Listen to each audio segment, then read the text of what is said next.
नमस्कार मंडळी, मी प्रमिला तेलंग। आज आपण ना कंटोळं फ्राय करणार आहोत। ही भाजी कशी लहान मुलं खायला मागत नाही ना, मग असं फ्राय करून द्यायचं, म्हणजे मग मुलं आवडीने खातात। भरपूर औषधी गुणधर्म असणारी ही भाजी आहे।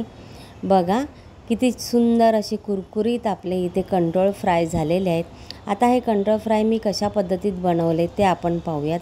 त्याआधी चॅनलवर नवीन असतील तर त्यांनी चॅनलला सबस्क्राईब करायला विसरू नका। तर इथे बघा कंटोळ आणलेलं आहे। ही औषधी रानभाजी आहे।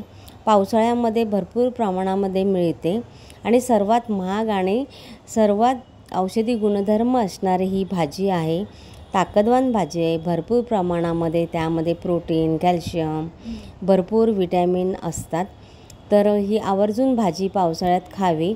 पावसाळ्यामध्ये जून जुलै महिन्यामध्ये ही भाजी येते। सर्वात पहिले आपण ही भाजी स्वच्छ पाण्याने धुवून घेऊया। नळाखाली अशी स्वच्छ पाण्याने धुवून घ्यायची। टोपात धुत असाल तर 3 ते 4 पाण्याने धुवून घ्यायची आणि छान अशी धुवून झाल्यावर निथळायला ठेवल्यानंतर आता इथे आपण ना असे गोल असे बारीक काप करणार आहोत, बघू शकता तुम्ही। आणि जर त्यामध्ये कडक बिया असतील ना तर त्या काढून घ्यायच्या। तर आधी मी कंटोळाची भाजी केलेली आहे, तर आज मी तुम्हाला कंटोळ फ्राय करून दाखवणार आहे। कडक बिया अशा पद्धतीमध्ये काढून घ्यायच्या, हे बघा अशा। आणि तुम्हाला जर वेगळ्या आकारामध्ये जरी कापायचे असले तरी तुम्ही कापू शकतात।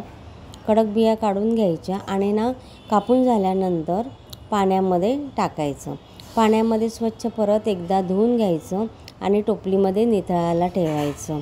आता आपल्याला हे फ्राय करायचे आहेत ना, तर त्यासाठी बघा फ्राय करण्यासाठी आपण काय काय साहित्य घेतोय ते बघूया।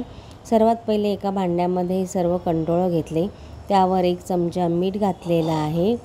इथे मी आपण पोहे खातो त्या चमचा एवढा 1 कॉर्नफ्लॉवर घेतलेला आहे आणि 3 चमचे पोहे खातो असं मी डाळीचं पीठ घेतलेलं आहे, चणा डाळीचं। आणि 2 चमचे इथे मी तांदळाचं पीठ घेतलेलं आहे।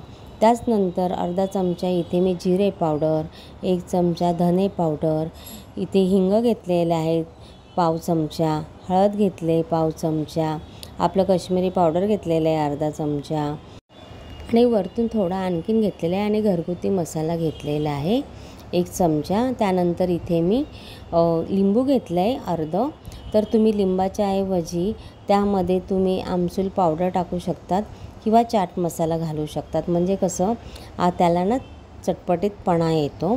त्यानंतर इथे थोडंसं मी तेल घेतलेलं आहे, तेलामुळे आणखीन कुरकुरीतपणा येतो। आता सर्व असं मिक्स करून घेतलेलं आहे।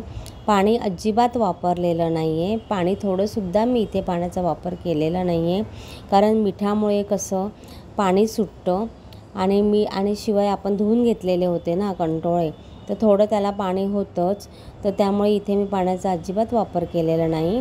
त्यामध्येच हे सर्व मिक्स करून घेतलेलं आहे। एकसारखं असं सर्व मिक्स करून घ्यायचं। इथे कढई ठेवली आहे, कढईमध्ये तेल घेतलेलं आहे आणि तेल ना छान असं तापून द्यायचं। त्यानंतरच त्यामध्ये कंटोळ सोडायचे। तेल आपलं बघू शकता इथे तेल आपलं छान तापलेलं आहे।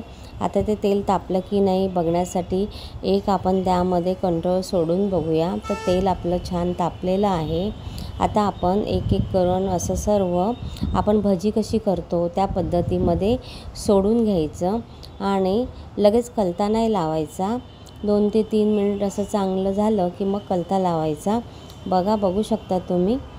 आणि नंतरच पलटी करायचं, तर छान इथे असं आणि एकदम कुरकुरीत होतात, खायला पण छान लागतात।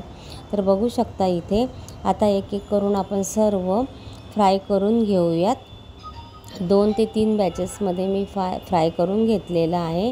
तर बघा छान असे कुरकुरीत झाले। तुम्ही अशा पद्धतीमध्ये कारलं पण फ्राय करून खाऊ शकतात आणि खूप ही ताकदवान भाजी आहे, गुणकारी भाजी आहे। भरपूर प्रमाणामध्ये यामध्ये विटॅमिन्स असतात, प्रोटीन असतात, कॅल्शियम। थोडी महाग भाजी असते, पण अवश्य तुम्ही आणून खा, शरीरासाठी खूप गुणकारी आहे। व्हिडिओ आवडल्यास लाईक करायला विसरू नका। धन्यवाद।